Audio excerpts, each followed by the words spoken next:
जीवन में सीमा क्यों है और कौन सी सीमा है? इस शरीर की और इस मन की एक सीमा है, आप इसे लांघ नहीं सकते। उसे लांघने के लिए जो प्रक्रिया बताई है वही साधना है। आज मनुष्य जो अनुभव कर रहा है ना, मतलब उसके सुख का एक अनुभव है, उसकी प्रतिष्ठा का भी एक अनुभव है, हर चीज में जो वो कमा रहा है उसका भी एक अनुभव है, उसकी सीमा है। हमारी कानों की, हमारी आंखों की, हर जो हमारे पास में जो उपलब्धियां हैं उसकी अपनी अपनी सीमा है। आपके पास में अगर कैमरा है तो उसकी भी एक सीमा है। तो इस भौतिक जगत के हर चीज की अपनी अपनी सीमा है, तो कम हो या ज्यादा, इस सीमाओं को, हमारी क्षमताओं को जांचना और उसको तोड़ना, यही मनुष्य जीवन की सबसे बड़ी श्रेष्ठता है। मैं नौकरी करता था, मुझे नौकरी बांध न पाई, इसलिए मैं उसको तोड़ पाया। कौन छोड़ता है इतनी आसान सरकारी नौकरी, अच्छी सैलरी थी, फिर भी वह सीमा स्पष्ट नजर आ रही थी। इससे मेरा दम घुट रहा है, मुझे तृप्ति नहीं मिली, मुझे तृप्ति चाहिए, मुझे पगार नहीं चाहिए, मुझे आराम नहीं चाहिए, मुझे यह आराम हराम लगता है। फिर उसकी सीमा को तोड़ना, लगातार 15-20 साल उस सीमा को तोड़ने की कोशिश की, रास्ता निकल गया। हमारे पास बाहुबल है, पहले उसको बढ़ाओ। हर एक के पास में शरीर है, पहले उसे स्वस्थ बनाओ। उसकी अपनी सीमा है, शरीर की सीमा है, वो कुछ हदों तक ही अपने आप को पहुंचा सकता है। लेकिन उसकी हद को अगर तोड़ना है तो आपको बाहुबल को मजबूत करना पड़ेगा और उसके आगे आपको मनोबल की सहायता लेनी पड़ेगी। आप अगर मनोबल से मजबूत हो गए तो आप बाहुबल से सीमा को पार कर। मनोबल बहुत ही शक्तिशाली होता है, तो मनोबल से ही बाहुबल की सीमा तोड़ी जा सकती है। इसीलिए तो शक्ति से युक्ति श्रेष्ठ होती है कि आपको अगर बाहुबल को लांघना है तो आपको मनोबल को मजबूत करना पड़ेगा, और मनोबल को लांघना है तो आपको आत्मबल को मजबूत करना है। तो मनुष्य जो है वो बाहुबल को मजबूत करने की कोशिश में अपना मनोबल कमजोर कर देता। आपको सात्विक खाना चाहिए, सत्संग करना चाहिए और साधना करनी चाहिए। जीवन के जो अनुभव है आपके वह सीमित है। आप जो आकांक्षाएं कर रहे हैं अभी, सफलता की आपकी जो व्याख्याएं हैं वो बड़ी बचकानी है। वो कब मालूम पड़ेगी? जब आपको वो मिलेगी।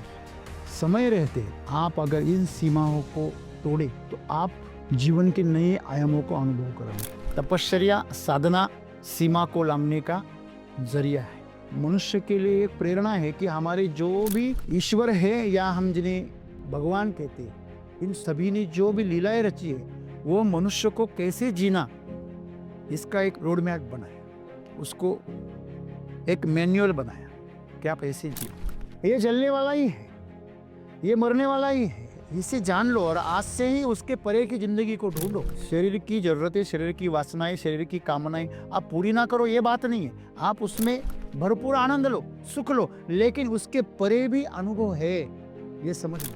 हम जिसको जीवन मानते हैं वह बिल्कुल ही एक माया है और ये हमने रची है। तो ईश्वर ने ये इतनी अच्छा साधन दिया है, उससे परेशान ना हो, उसकी अच्छी देखभाल करो, उसका इस्तेमाल करो और उसके जीते जी सीमाओं को लांघ लो। अपने बुद्धि की, अपने ऊर्जा की सीमा को लांघो। और मनुष्य के पास वो शक्ति है कि आप पेड़ से भी बातें कर सकते हैं, आप प्राणियों से भी बातें कर सकते हैं, आप हर चीज की बात समझ सकते हैं। मतलब बात जो होती है आपकी सीमा है, तो उसके आप लांघ सकते हो, बस थोड़ा वक्त दो तो आपको रास्ता मिलेगा। उसके लिए आपको थोड़ा ठहरना है, थोड़ा रुकना है और अपने आप को खाली करना है। आपने अगर ये किया तो इस दुनिया में ऐसी कोई समस्या नहीं है, ऐसी कोई सीमा नहीं जिसे आप हल नहीं कर सकते। तो सीमाओं के आगे जगत है, असली जगत तो सीमा के आगे है। ऐसी कोई बंधन नहीं जो आपको बांध कर रखे। सिर्फ आपके अंदर क्या चाहिए? वो विश्वास चाहिए कि मैं इस बंधन को तोड़ूंगा, मैं इस सीमा को तोड़ूंगा और आगे जाऊंगा। जितना हो सके मरते दम तक जितनी सीमाएं आप तोड़ सके तोड़ो और इस जीवन को महान बनाओ।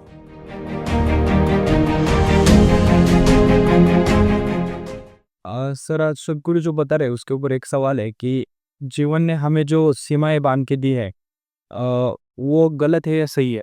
क्योंकि अगर जीवन ने हमें दी है पहले से ही, तो वो तो प्रकृति ने दी है, तो वो तो सही होनी। अगर उसे तोड़ना है तो उसे कैसे तोड़ा जा सकता है? जीवन में सीमा क्यों है और कौन सी सीमा है? एक मनुष्य को ईश्वर का वरदान मिला वो मजदूरी करता था जीवन भर। तो मजदूरी करते करते वो ईश्वर की आराधना करता था। उसे किसी ने बताया कि यह जो मंदिर है बहुत जागृत है, यहाँ पे तू साधना करेगा, पूजा करेगा, हर दिन प्रार्थना करेगा तो तेरी प्रार्थना ईश्वर सुनेगा। ईश्वर बड़ा दयालु है। तो बहुत कड़ी मेहनत करके भी वो जमीन नहीं ले पा रहा था, तो दूसरों की यहाँ मजदूरी करता था। जिंदगी भर सपना देख रहा था 30-40 साल कि मेरी जमीन हो। तो ईश्वर कहते हैं कि ईश्वर प्रकट हो गए, उसकी प्रसन्न हो गए उसकी प्रार्थना से, और बताया कि बोल तेरी इच्छा क्या है। तो उसने बताया कि ईश्वर तू बड़ा कृपालु है, बड़ा दयालु है, मुझे जमीन दे दे। अभी वो ईश्वरी है। बोले तुझे कितनी जमीन चाहिए? वो बोला इतनी जमीन चाहिए कि इस दुनिया में किसी के पास ना हो। मैं बहुत तरसा हूं, तो इतनी जमीन दे दे जो आज तक किसी के पास नहीं। ईश्वर भी महान होता है। उसने वरदान ही ऐसा महान दे दिया। उसने उस मजदूर को बताया तू सुबह, कल सुबह जब जागेगा नींद से, सूरज उगते ही तू चलना शुरू कर। सूरज ढलने तक तू जितना भी पैदल जाएगा उतनी जमीन तेरी। तो कहते हैं कि सुबह उठ गया और निकल गया, बड़ा खुश था। इतना खुश था कि भूख प्यास भी भूल गया। रात में सोया भी नहीं, सुबह का इंतजार कर रहा था। जब से ईश्वर का आशीर्वाद मिला तब से कुछ खाया नहीं, कुछ पिया नहीं, सोया नहीं, बस सूरज के उगने का इंतजार था। सूरज निकल आया, उसने चलना शुरू कर दिया। कहते वो चलता गया, भूख नहीं, प्यास नहीं। दोपहर ढलते ढलते उसके पैर में छाले पड़ने लगी। उसका बदन पसीने से उसके पूरे कपड़े भीग गए। शाम होते होते तीसरे पहर में वह गिर गया और इतना डिहाइड्रेट हो गया, इतनी प्यास लगी कि उसने वहीं पर दम तोड़ दिया, मर गए। अरे ईश्वर चाहे जितना दे सकता है, हमारे पास उतनी लेने की क्षमता है क्या? और ले भी लिया। इतनी जमीन का क्या करोगे? तू पैदल तक नहीं चल पा जा रहा है तो उसे जोतेगा कब? उसमें बीज बोएगा कब? तू कब करेगा? छोटा किसान जितना खुश रहता है उतना बड़ा किसान कभी नहीं रहता। अब देखना, मैंने अक्सर देखा है बड़े किसान हमेशा कर्ज में रहते। क्यों? क्योंकि सीमा है।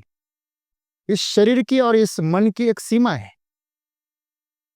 आप इसे लांग नहीं सकते।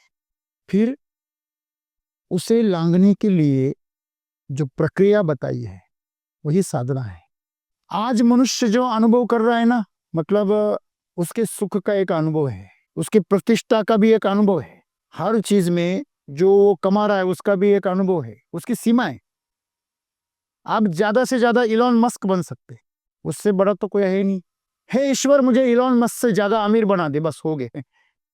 उसके आगे क्या सीमा है? कितने भी घर बनाए एक बार एक ही घर में रहेंगे, कितने भी कमरे बनाए एक बार एक ही कमरे में रहेंगे। आप आपके घर में 4-4 बेडरूम बनाए, पूछे अरे कितने लोग रहते? 2 ही लोग रहते, फिर 4 बेडरूम क्यों बनाए? मेहमानों के लिए नहीं ना, एक दिन इसमें सोने का, एक दिन उसमें सोने का, सुबह यहाँ दोपहर को वहां। तुम्हारे पास कितनी कारें हैं? बहुत कारें हैं। फिर बैठता एक की बार में एक ही काम, तेरी सीमा है, एक बार में तू एक ही का अनुभव कर सकेगा। यह इस शरीर की सीमा। तो सीमा का मतलब यह नहीं कि वहां रुकना है। सीमा का मतलब है जिस, समझे आंखें हैं आपकी, आंखों की एक सीमा है, उसके आगे आप नहीं देख सकते। कान की एक सीमा है, उसके आगे का आपको सुनाई नहीं देता, बहुत छोटा आवाज भी सुनाई नहीं देता। अभी चींटी चल रही है, उसके पैरों के कदम आप सुन रहे हैं क्या? लेकिन आवाज होती है, आवाज हो रही है, लेकिन वो हमारे कान की क्षमता से परे है, उसकी सीमा के बाहर है। सुपरसोनिक का मतलब क्या होता है? सोनिक का मतलब ध्वनि होता है, सुपरसोनिक का मतलब ध्वनि से भी ज्यादा, ध्वनि की सीमा को लांघने वाला। ध्वनि कितनी तेजी से दौड़ता है? एरोप्लेन निकल जाता है और आवाज 5-7 सेकंड के बाद में आता है। जब मिग विमान यहां से गुजरते थे ना, मिलिट्री के, तो आमतौर पर हम आवाज की तरफ देख रहे थे, एरोप्लेन आगे निकल जाता है। कभी भी मिग आपको देखने को नहीं मिला, देखने को वहां मिलेगा और आवाज उधर से आएगी। क्यों? क्योंकि वो सुपरसोनिक है। सुपरसोनिक का मतलब वह आवाज की सीमा को तोड़ देता है। उसकी सीमा है 360 मीटर पर सेकंड। आवाज 360 मीटर पर सेकंड की गति से क्या करता है? ट्रैवल करता है, यात्रा करता है। और प्रकाश 3 लाख किलोमीटर प्रति सेकंड से यात्रा करता है। तो दृश्य दिख जाता है, आवाज बाद में आ जाती है। दोनों में अंतर है, उनकी उनकी अपनी अपनी सीमा है। हमारी कानों की, हमारी आंखों की, हर जो हमारे पास में जो उपलब्धियां हैं, उसकी अपनी अपनी सीमा है। आपके पास में अगर कैमरा है तो उसकी भी एक सीमा है। आप उसको कितना जूम कर सकते हो, कि उसके पिक्सल कितने बढ़ा सकते हो। तो इस भौतिक जगत के हर चीज की अपनी अपनी सीमा है, तो कम हो या ज्यादा।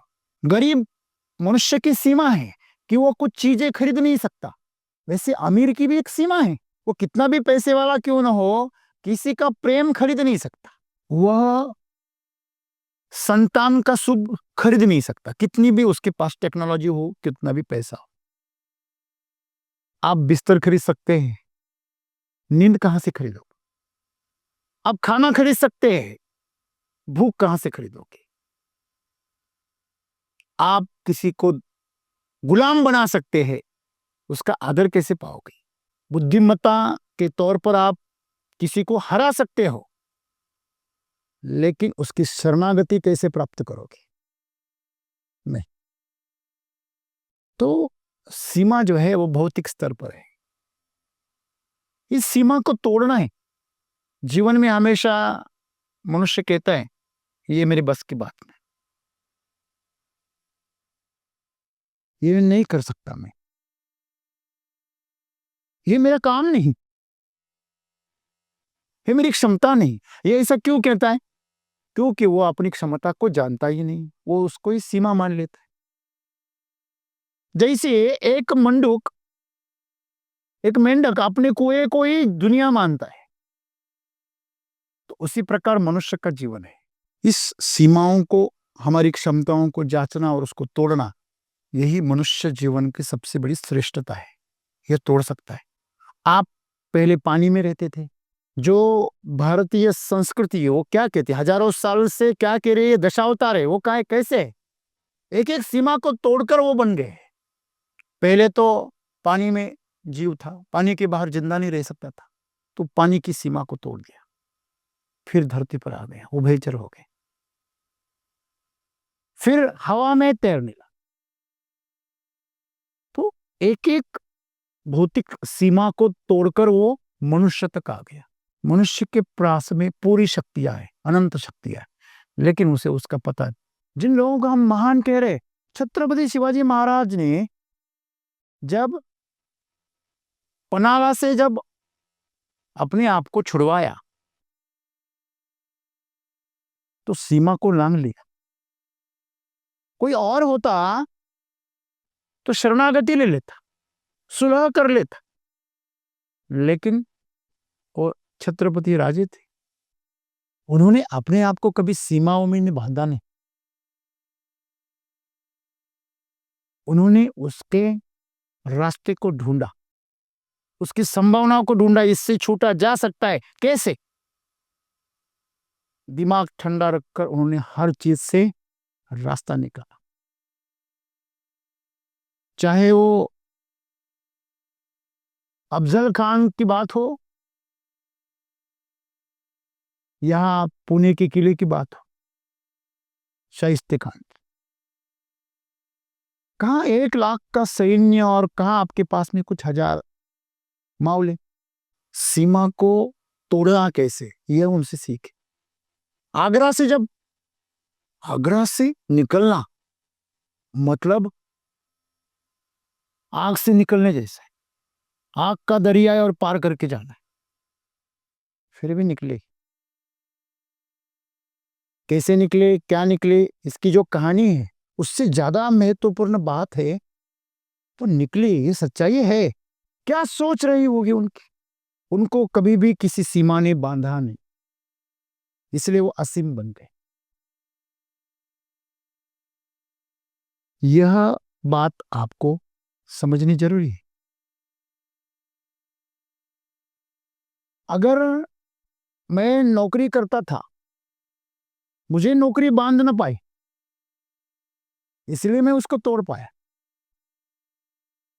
कौन छोड़ता है इतनी आसान सरकारी नौकरी, अच्छी सैलरी थी, फिर भी वह सीमा स्पष्ट नजर आ रही थी। इससे मेरा दम घुट रहा है, मुझे तृप्ति नहीं मिल रही।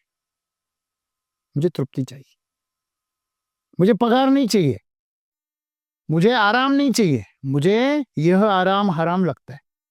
फिर उसकी सीमा को तोड़ना, लगातार 15-20 साल उस सीमा को तोड़ने की कोशिश की, रास्ता निकल गया। तो आज मेरे जैसे हजारों लोगों को अपने पैरों पर खड़ा करने का मौका मिला। अगर मैं उस सीमा में रहता तो इतना सा जीता, कड़कता, लेकिन उस सीमा को तोड़ दिया। तो सदगुरु तो यही कह रहे हैं, हमारे पास बाहुबल है, पहले उसको बढ़ाओ। हर एक के पास में शरीर है, शरीर है आपके पास में, पहले उसे स्वस्थ बनाओ। उसकी अपनी सीमा है, शरीर की सीमा है, वो कुछ हदों तक ही अपने आप को पहुंचा सकता है आपको, लेकिन उसकी हद को अगर तोड़ना है तो आपको बाहुबल को मजबूत करना पड़ेगा और उसके आगे आपको मनोबल की सहायता लेनी पड़ेगी। आप अगर मनोबल से मजबूत हो गए तो आप बाहुबल से सीमा को पार कर दोगे। आप अपने हाथ पैर से किसी एक बंदे को धराशायी कर सकते हैं, लेकिन अगर आपके पास में दिमाग हो तो आप सैकड़ों को भी धराशायी कर सकते हैं। आप अपनी ताकत से 100 किलो, 150 किलो, 200 किलो, 250 किलो इतना वजन उठा सकते हैं, लेकिन आप अगर दिमाग का इस्तेमाल करोगे तो हजारों लाखों किलो टन आप उठा सकते। मनोबल बहुत ही शक्तिशाली होता है, तो मनोबल से ही बाहुबल की सीमा तोड़ी जा सकती। इसीलिए तो शक्ति से युक्ति श्रेष्ठ होती है। शक्ति का मतलब आपके बाहुबल और युक्ति का मतलब आपका मनोबल। छत्रपति बाहुबल से तो साधारण थे, संभाजी राजे बाहुबल से मजबूत थे, लेकिन मनोबल से और आत्मबल से वह कई कदम आगे थी। इसलिए बलशाली राजाओं को हरा पाए, उनको परास्त कर पाए, उनको दक्कन में ठहरने ही नहीं दिया, जमने ही नहीं दिया उनके पास। खुद चले गए, फिर भी ऐसी व्यवस्था खड़ी कर गए कि औरंगजेब मर गया, लेकिन अपनी महत्वाकांक्षा को पूरी नहीं कर पाया। इसमें सबसे राज की बात क्या है कि आपको अगर बाहुबल को लांघना है तो आपको मनोबल को मजबूत करना पड़ेगा, और मनोबल को लांघना है तो आपको आत्मबल को मजबूत करना पड़ेगा। आपकी आत्मा जिन जिन चीज से कमजोर हो जाती है उस चीजों को ना करो। जिन जिन चीजों से आपकी आत्मा प्रफुल्लित हो जाती है, प्रसन्न हो जाती है, वो चीजें करो। जिससे आपकी बुद्धि और तेजी और प्रखर हो जाती है, वो चीजें करो। जिससे आपकी बुद्धि कुंठित हो जाती है, जिससे आपकी बुद्धि जंग पकड़ लेती है, ऐसी चीजें ना करो। तो मनुष्य जो है वो बाहुबल को मजबूत करने की कोशिश में अपना मनोबल कमजोर कर देता है। आपको सात्विक खाना चाहिए, सत्संग करना चाहिए और साधना करनी चाहिए। साधना से तो शरीर भाग जाता है।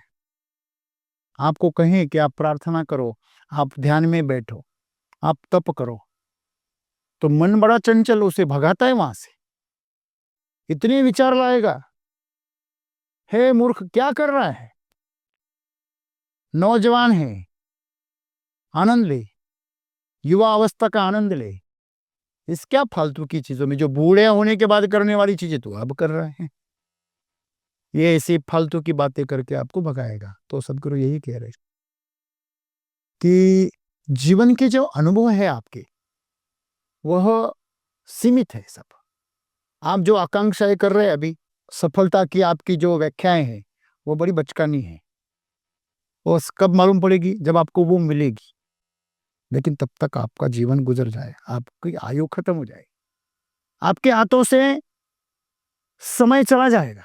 समय रहते आप अगर इन सीमाओं को तोड़े तो आप जीवन के नए आयामों को अनुभव करोगे। अगर हम कहते हैं, अगर किसी ने दूध का ही आनंद ले लिया तो उसे दही नहीं मिलेगा, और जिसने दही का ही आनंद लेना शुरू कर दिया उसे मक्खन नहीं मिलेगा, और जो मक्खन खा गया उसे घी नहीं मिलेगा। तो हमारा जीवन घी तक पहुंचना चाहिए। तो युवावस्था तपाने के लिए है। तपाओ, इस दूध को तपाओ, मलाई आने तक तपाओ। मलाई आएगी, आप कुछ इम्तिहान देंगे, आप कुछ प्रशिक्षण लेंगे, आप साधना करोगे, कुछ कौशल प्राप्त करोगे, ज्ञान अर्जित करोगे, उससे आपको बड़ा महत्व प्राप्त होगा। लोग आपको पैसे देंगे, पगार देंगे, मेरे साथ काम करो, बिजनेस में लाएंगे। हर चीज में आपका दिमाग वहां पे इस्तेमाल करने के लिए आपको मौका दिया जाएगा, आमंत्रित किया जाएगा। लेकिन उससे आप भटको ना, थोड़ा आगे चलो, तपाओ उसको, और उस कार्य में आनंद लेना। जो पैसा मिल रहा है उसमें नहीं। कौन सा कार्य करने से आप लोगों की समस्याएं दूर कर सकते, कौन सा कार्य करने से आप इस दुनिया को और बेहतर बना सकते, कौन सा कार्य करके आप आपके ज्ञान का, आपके कौशल का, आपके बुद्धि का इस्तेमाल करके इस दुनिया को और सुंदर बना सकते। आपके आसपास के जीवन को सुंदर बनाइए, तो आपको दूध से आगे आपका दही बनेगा। और फिर वो कार्य करते करते उस कार्य में कार्य ही बन जाना, तो उसका मक्खन निकलेगा ऊपर। कीर्ति जो है वो मक्खन है जो फैलती है आसपास में। लोग आपका बड़ी प्रशंसा करते हैं, कौन आपको महान बोलते हैं, लोग आपकी पूजा करने लगते, ये मक्खन है। और जब मक्खन वापिस उबलता है, फिर जब कीर्ति बढ़ती है ना, तो आपके दुश्मन भी बढ़ जाते हैं, तो लोग आपको नीचे खींचने की कोशिश करते। उस वक्त आपको तपना है, तो तपेंगे तो फिर आप में ऐसा परिवर्तन हो जाएगा, ऐसा परिवर्तन हो जाएगा कि आप घी बन जाओगे। सीमा है, दूध की एक सीमा है, वो 2 से 3 दिन के बाद खराब हो जाएगा। ये शरीर है, ये 50-60 साल बाद खराब हो जाएगा, काम का नहीं रहेगा। आज आप नवा एकदम जवां हो, तो आप ऐसा सोच रहे हैं कि मैं तो अमर हूं। हाँ? फिर आज इस सुंदर से युवा अवस्था को आप बर्बाद कर रहे, टाइम पास करके। आपकी बुद्धिमत्ता को धार लगाओ, आपके शरीर में स्वास्थ्य लाओ। ये साधना करने का वक्त है, एंजॉय करने का नहीं। हाँ? जैसे आम को पहले साल में लगाया और पेड़ को फल आ गए, तो बोना रह जाएगा, एक आध फल आएगा, 2-4 आएंगे, वो भी छोटे रहेंगे, लेकिन पौधा हमेशा के लिए बोना हो जाएगा। उसी प्रकार आप फल की जल्दी अपेक्षा करोगे तो आप बोने रह जाओगे, और यही हो रहा है आजकल। सभी बोना जीवन जी रहे हैं, एक सीमित जीवन जी रहे, जबकि वो विशाल वृक्ष बन सकता था, पूरे गांव को आम दे सकता था। हम्म, लेकिन नहीं, उसने बीज ही खा लिया। जो बीज खाएगा वो क्या बोएगा? हम्म, तो आप एक बीज हो, बीज की अपनी सीमा है, पौधे की उससे बहुत ज्यादा बड़ी सीमा है। लेकिन जब वो पौधे से वापस बीज बनेगा, वापस पौधा बनेगा, तो इसकी कोई सीमा नहीं। आपके बाहुबल की सीमाएं, मनोबल की सीमाएं, आत्मबल की भी सीमा है। लेकिन जो आत्मबल आपका विश्व बल में समाहित हो जाए, इस प्रकृति में समाहित हो जाए, उसकी कोई सीमा नहीं, कोई सीमा नहीं, अनंत है, असीमित है। तो सदगुरु यही कह रहे हैं कि आपका जो जीवन है, आप कुछ काम कर रहे हैं, वो एक सीमा के अंदर कर रहे हैं। आप सोच रहे नहीं इतना ही ठीक है, मुझे इतना ही आता है, मैं इतना ही कर सकता हूं। नहीं, हर दिन आप आपकी सीमा तोड़िए, थोड़ा कम सोइए, थोड़ा कम मनोरंजन कीजिए, और अपने जीवन को एक तपस्या बनाइए। तपाएंगे तभी उसकी सीमा आप लांघ सकते हैं। तपश्चर्या साधना सीमा को लांघने का जरिया है। एक पानी की धारा पत्थर को काट देती, पत्थर की सीमा को भी तोड़ देती, लेकिन उसके लिए साधना चाहिए, सातत्य चाहिए। तो ऐसी अगर हम सब साधना करेंगे तो आप सीमा तोड़ पाएंगे। और हमेशा एक आम तौर पर एक समस्या यह होती है कि जब भी हम सीमा को देखते हैं तो पीछे हट जाते, अभी कोई रास्ता नहीं, रास्ता बंद है। तो जो जीनियस होते हैं ना, वो जीनियस क्यों कहलाते हैं? जीनियस का मतलब क्या है? असली, शुद्ध। जीनियस का मतलब अलौकिक, बहुत बुद्धिमान, ऐसा नहीं होता। जीनियस का मतलब क्या है? असली। आप असली हो, प्योर हो, शुद्ध हो, तो आपको कोई रोक नहीं सकता। आप उसको लांग कर जाओगे, रास्ता निकलोगे। जब हनुमान जी जब श्रीलंका में गए, जब लंका में गए, तो राक्षसों ने पूरा तट जो था वो घेर रखा था, और वो कोई झगड़ा नहीं चाहते थे, वो तो इतने विशाल थे। फिर बगैर झगड़ा के कैसे जाए? तो सूक्ष्म रूप ले लिया, छोटा रूप ले लिया, और दरवाजे की जो दीवार है, उस दीवार के नीचे से चले गए। हमें यह समझना जरूरी है, इतना शक्तिशाली है कि आसमान को ऊंचाई छू ले, लेकिन वहां शक्ति का उपयोग नहीं किया, बुद्धि का उपयोग किया। तो यही इस मनुष्य के लिए एक प्रेरणा है कि हमारे जो भी ईश्वर है, या हम जिन्हें भगवान कहते हैं, इन सभी ने जो भी लीलाएं रची है, वो मनुष्य को कैसे जीना, इसका एक रोड मैप बनाया, उसको एक मैन्युअल बनाया कि आप ऐसे जियो। भगवान श्री कृष्ण ने कृष्ण लीला से ये बताया, भगवान श्री राम ने राम लीला से ये बताया, भगवान शंकर ने शिव लीला से ये बताया जीना कैसे। अगर आप उसको समझेंगे तो आपका जीवन कभी भी किसी सीमा में अटकेगा नहीं। आपको पता है, जब समस्याएं आती हैं ना लोगों को, तो लोग पीछे हट जाते, हार मान लेते, डर जाते, रुक जाते। और जो जीनियस होते हैं ना, उस वक्त समस्या पे ध्यान नहीं देते, जो प्रॉब्लम है उसके ऊपर, उसमें ही उलझे रहते। ये प्रॉब्लम है, प्रॉब्लम है, है। लेकिन जो जीनियस होते हैं वो सॉल्यूशन ढूंढते। सॉल्यूशन, क्या रास्ता है, क्या हो सकता है, क्या संभावना है, क्या मौका है, वो वही ढूंढते। और इसलिए वो जीनियस होते। वो जीनियस होते इसलिए ढूंढते, इसलिए वो ढूंढ पाते हैं रास्ता, इसलिए वो जीनियस होते। जब भी आपका दिमाग बंद हो जाए ना, तो छोड़ देना और विश्वास रखना कि मैं इसका हल निकाल लूंगा और नई संभावनाओं को ढूंढूंगा। जब हमने इस स्थिति की शुरुआत की तो शुरुआत में केमिकल के साथ करते थे।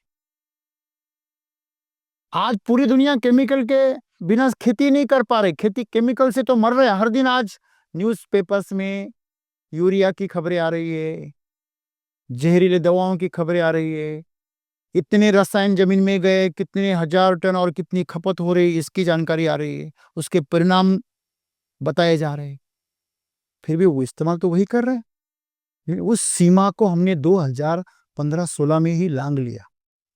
हमने उसको पहले हटा दिया 80%, उसका भूमिका ही हमने खत्म कर दी, तो उसके रोल हमने 20% पे लाया।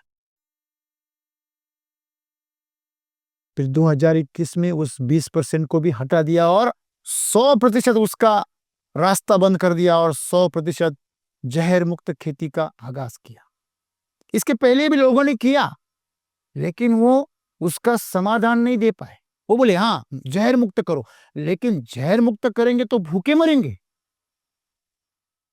भूखे मरने से अच्छा है थोड़ा जहर भी खा लो, जिंदा तो रहेंगे। बीमारी सही, थोड़ा कमजोरी सही, जिंदा तो रहेंगे। थोड़े विकृत हो जाएंगे, जिंदा तो रहेंगे। लेकिन एससीटी वैदिक ने एक रास्ता ऐसे दिखाया कि सिर्फ जिंदा नहीं रहेंगे, पूरी तरह जीवन से भर जाएंगे, जीवन को अमृत बना देगी। और वैसे बना दिया। जैसे आज जो भोजन है वही जहर हो गया, वैसे हमने एससीटी वैदिक में भोजन को ही अमृत बना दिया। ये कितनी बड़ी सीमोल्लंघन है। दशहरे को हम सीमोल्लंघन करते हैं ना, तो हमारी संस्कृति में ही यही है, सीमा को लांघ लो।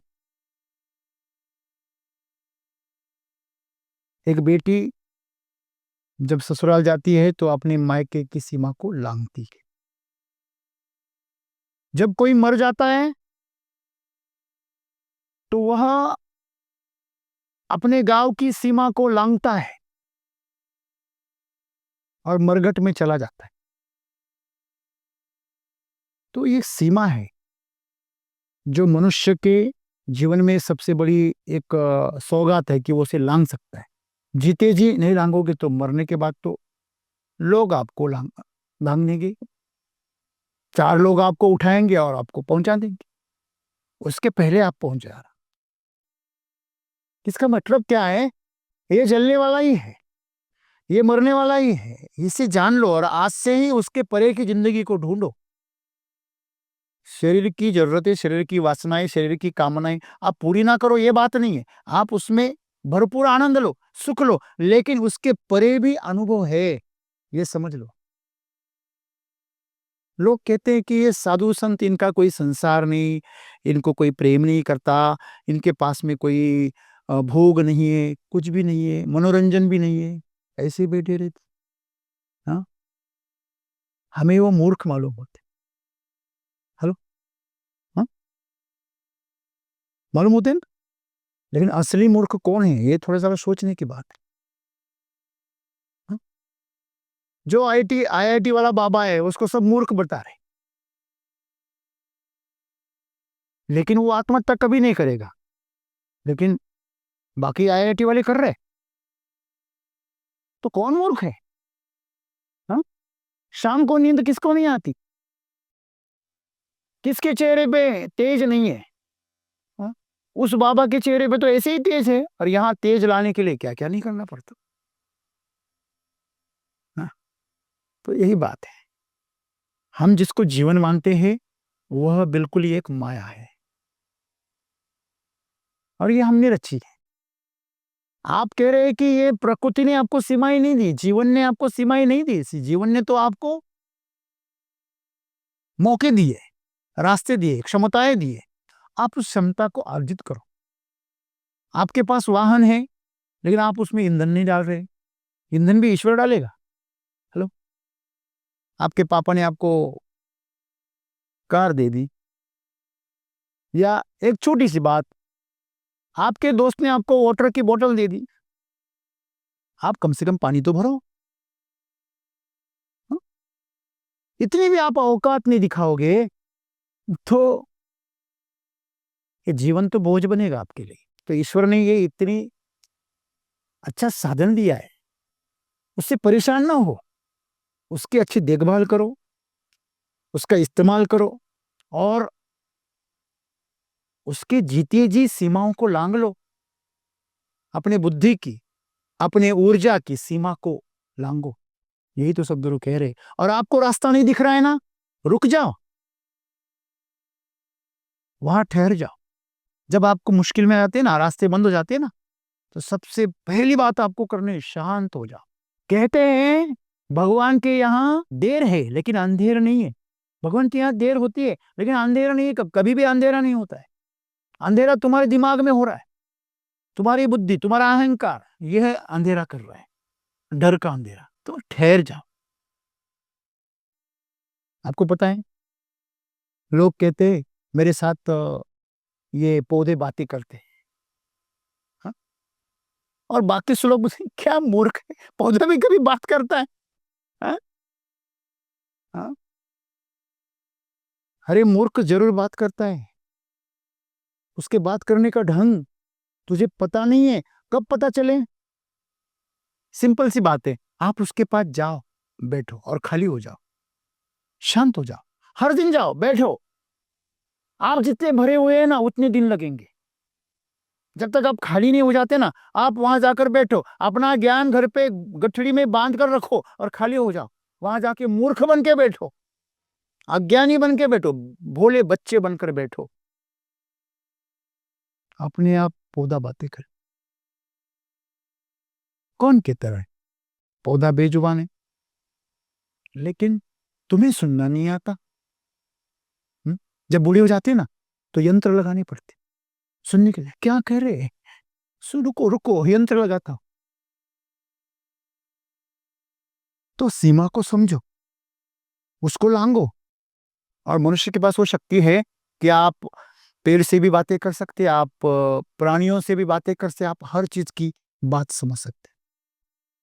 जिंदगी भर साथ रहते फिर भी एक दूसरे को नहीं समझ पाते। तू मनुष्य को नहीं समझ पाया, तू क्या खाक समझेगा बेजुबान को? बेजुबान की भी अपनी जबान होती है, वो समझना जरूरी है। आप कहीं गए साउथ इंडिया में, वो क्या नाड वोटर, हाँ? क्या चल रहा है कुछ समझ में नहीं आता, हाँ? लेकिन आप वहां रुक गए ना, एक थोड़े दिन वहां पर रुक गए और उनके साथ बने रहे, सुन रहे सुन रहे सुन रहे, तो 10-15 दिन में आप भी बकने लगोगे। मतलब बात जो होती है, आपकी सीमा है, तो उसके आप लांग सकते हो। बस थोड़ा वक्त दो, तो आपको रास्ता मिलेगा, आपको प्रवेश मिलेगा। तो उसके लिए आपको थोड़ा ठहरना है, थोड़ा रुकना है, और अपने आप को खाली करना है। आपने अगर ये किया, तो इस दुनिया में ऐसी कोई समस्या नहीं, ऐसी कोई सीमा नहीं जिसे आप हल नहीं कर सकते। ईश्वर हमेशा उसी को आशीर्वाद देता है जो खाली हो जाता है। लेकिन सोचना, जब भी आप रुक जाते हैं ना, तो अहंकार से भर जाते हैं। ये सीमा आ गई इसलिए मैं रुक गया, हाँ। अंतिम स्थान आ गया इसलिए रुक गया, नहीं तो मैं और दौड़ता, हाँ।